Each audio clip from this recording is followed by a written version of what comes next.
Hey guys, Mix here. In this video, we're back working on the new project, the RM125.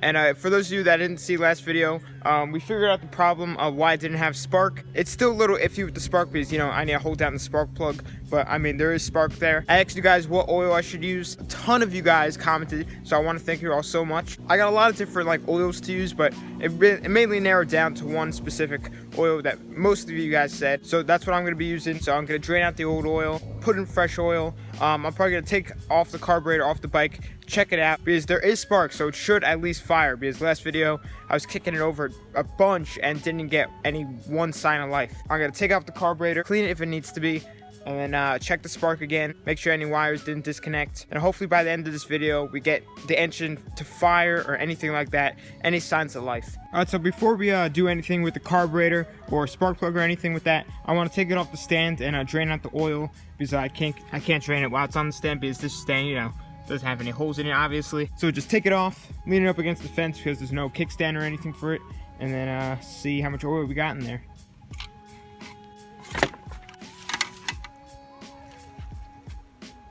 So now I'm gonna go onto the bike, go to the oil drain bolt, which is right there, and then take a 19mm ratchet, take it out, and then we'll see how much oil is in it.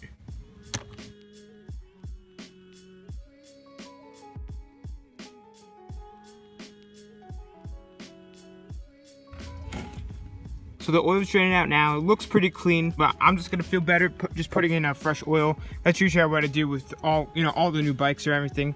We'll put in some fresh oil and then move on to the next step. All right, so about all of the oil just finished draining out. Now I'm gonna pour in the new oil. Now I'm pouring in the new oil with this extra large funnel, and I believe it should be about 700 milliliters of oil. All right, so we're all good to go. So just put on the oil cap. And also, if you guys were wondering what oil I used the Valvoline 10W40 motorcycle oil. Almost all of the comments said that, and a lot of you guys said that it had to be Valvoline because, you know, it supports the wet clutch. So I did that one, and it looked exactly like the oil that came out. It had like that greenish tint to it. I mean, I'm sure a lot of oil looks like that. But anyway, now that we have oil in it, now I want to take off the carb and see how that looks. All right, guys, so I have some really good news. So I was just toying around with the spark plugs a little bit because this one that was in there looks exactly like a 4-stroke.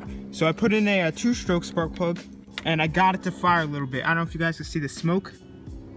Yeah, you can still see it a little. But I got it to fire. It fired, but it stopped running. So I just want to see what would happen if I switched it back over to this spark plug. So what I did is I just poured a little bit of gas down the spark plug hole, and it fired. So I just want to try and experiment with this, see if it'll fire with the big one. So I'm going to pour a little bit more gas down the spark plug hole, put in the old spark plug, and then see what happens. All right, guys, so I just put in the old spark plug and some new gas in it, so let's see if it'll fire again. Oh, what the heck, it went in gear. Woo! Come on, engine.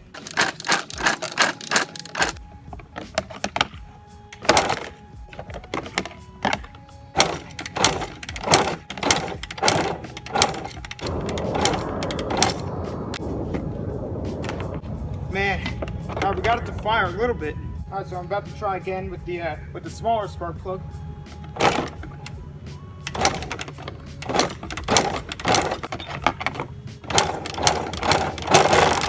Woo! It just ran for a second.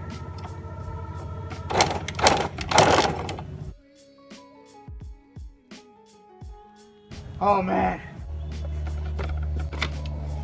Alright guys, so it seems to be firing better with the smaller spark plug. So right now that it seems like it's not running, it seems like a carb issue. But I'm just going to try a couple of times with putting gas in the spark plug hole, see what happens. So I'm just going to try a couple of times, and then I guess we'll catch back if anything good happens.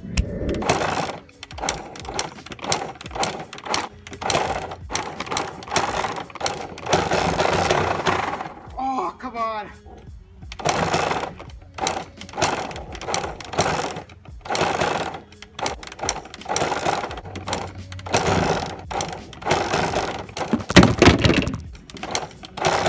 You know what? I'm gonna try and hook up the gas tank.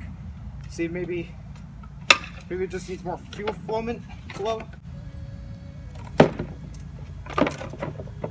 Okay, let's see if that works. The wires came undone when I put on the gas tank, so I wasn't getting any spark again. Okay, let's try this again. Alright guys, so I just got done experimenting with the bike. I ended up putting back in the original spark plug with it because it actually seemed to fire a little bit better, even though I said the small one did. I switched it back over, and I mean, they're about the same, but it seems a little bit better with the original one actually. But it only seems to fire when I put gas into the cylinder, so it's got to be a carburetor issue. But the sun's starting to go down now, so tomorrow when it's light out, we'll take off the carburetor and go through it and see why the engine isn't getting any fuel. Alright guys, so we're back the next day, as you can see, and right now we're going to be working on the carburetor, take it off and clean it, see if it needs to be clean. I'm hoping that it does, because then if it was clean already, then I wouldn't be sure why it's not really running to its full potential. My next option, you know, if the carburetor is clean and everything, fuel was getting to the engine from the carburetor, would be weak spark. If that's it, then I'm probably going to order a new coil, which I'm hoping that's not the case. But anyway, let's just check out this carburetor and see how it is. So I'm not going to be able to, you know, just get to the float of the carburetor without taking this thing off, because there's like little to no clearance from the engine to the carburetor. So I'm just going to take it off of the reeds, and it'll be a lot easier that way. All right, so right now I'm just unscrewing the screw that's holding down this clamp, you know, so the carburetor's tightly on the reeds. And then it should just pop off. The throttle cable's still going to be connected, but we could still, you know, turn it sideways and really get to the float, even though it's still connected. We have the carburetor disconnected from the reeds, and it looks like that there's no really screws or anything down here, just one gigantic bolt. So we'll take this off. It's a 17 millimeter, and then we'll see how it looks inside. I don't want to be wasting any gas or anything. So the camera ran out of memory when I was recording this. I don't know when it stopped, but the float bowl's pretty dirty, and inside the carburetor is pretty dirty too. It looks really dusty. So we're gonna clean it out with some carb cleaner. Hopefully this works. And yeah, I guess we'll get to cleaning.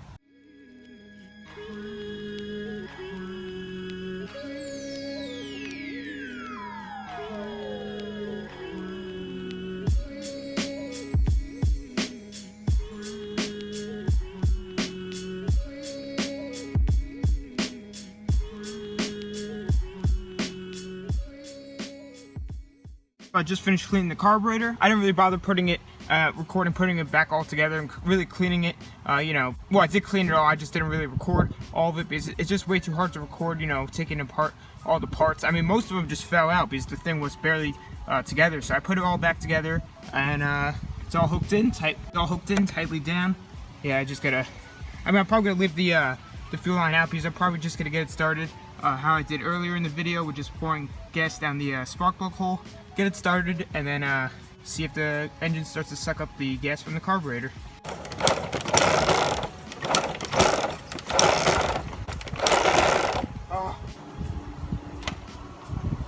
Alright guys, so as you can see, it's not really running. I did get it running for a good like 5 seconds or so, solid 5 seconds, but it's just not running right. The carburetor is still a little messed up because when I took it apart, the whole thing was just totally taken apart already. So I mean, I think it's something to do with the carburetor and probably the spark.